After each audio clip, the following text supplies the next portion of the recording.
Hi, today I'll be making Gulab Jamun. This is a really delicious Indian sweet. It looks really beautiful and something everyone is going to enjoy in your family. And you can make it and leave it for a few days as well. This is dessert and even a tea time snack. Perfect for any function. Starting off with milk powder, you have to use 1.5 cups of milk powder, 1 cup of flour.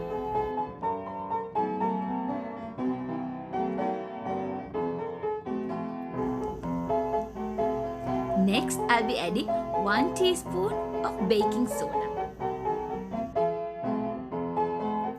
And to this, I'm adding 2 teaspoons of melted butter. If you have ghee, you can use ghee as well. Next, mix it nicely until it resembles breadcrumbs. Mix it properly. It will take only a few minutes.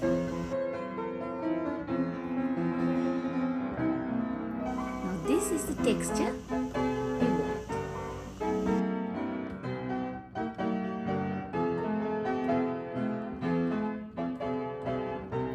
Now when the mixture is ready, add some milk. Be careful when adding the milk. Add a little bit at a time and start kneading the dough. I'm adding fresh milk here. Keep kneading and check the texture. It will be a nice soft dough.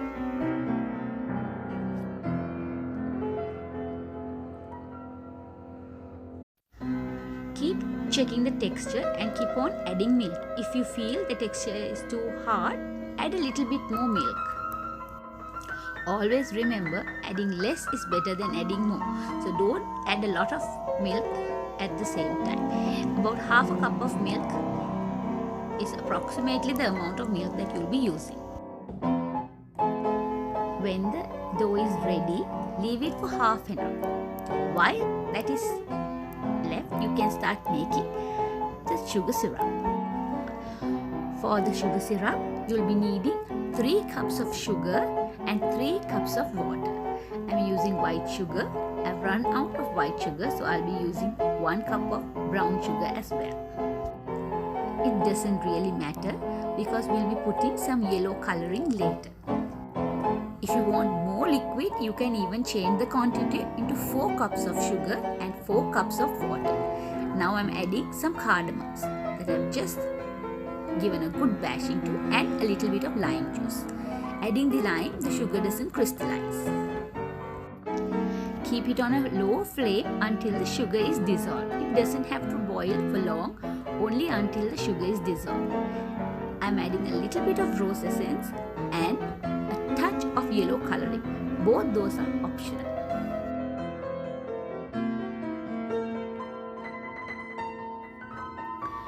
My aromatic golden syrup is ready for the yummy, delicious Gulab Jamuns. Now, making the balls.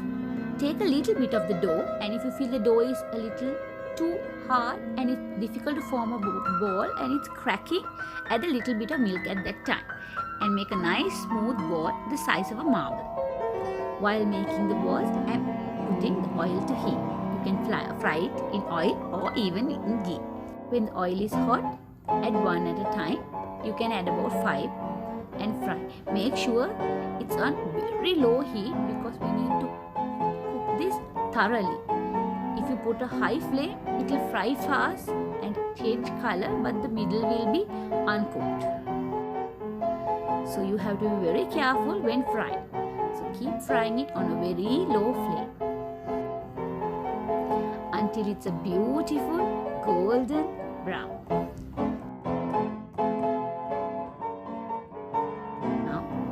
My jamuns are ready, so I'm going to leave it on a plate until I've fried a few batches and going to put all those the sugar syrup that I've already made.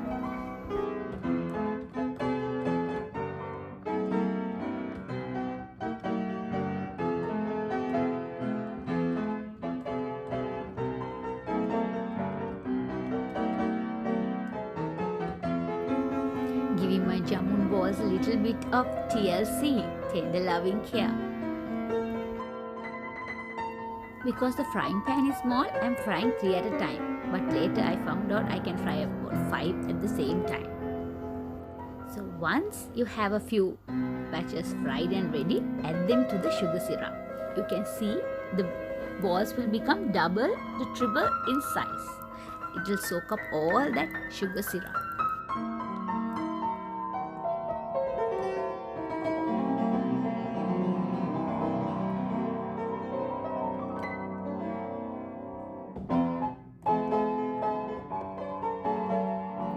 As you fry, leave it for a few minutes and then add everything to the sugar syrup. Make sure to make space for the fresh ones you're just putting in. The proof of the pudding is in the tasting, so I'm going to just check one to see whether it's fried throughout and how it tastes. See, it's fried throughout and it's super yummy because it has absorbed all that yummy syrup. Now the gulab jamuns are ready to be served. However, to make it extra special, I'm adding some pistachio. You can even add some almonds or cashew nuts, or it's just perfect as it is. I'm sure you're going to enjoy these beautiful gulab jamuns. Until I meet you next, bye for now. If you have not subscribed, please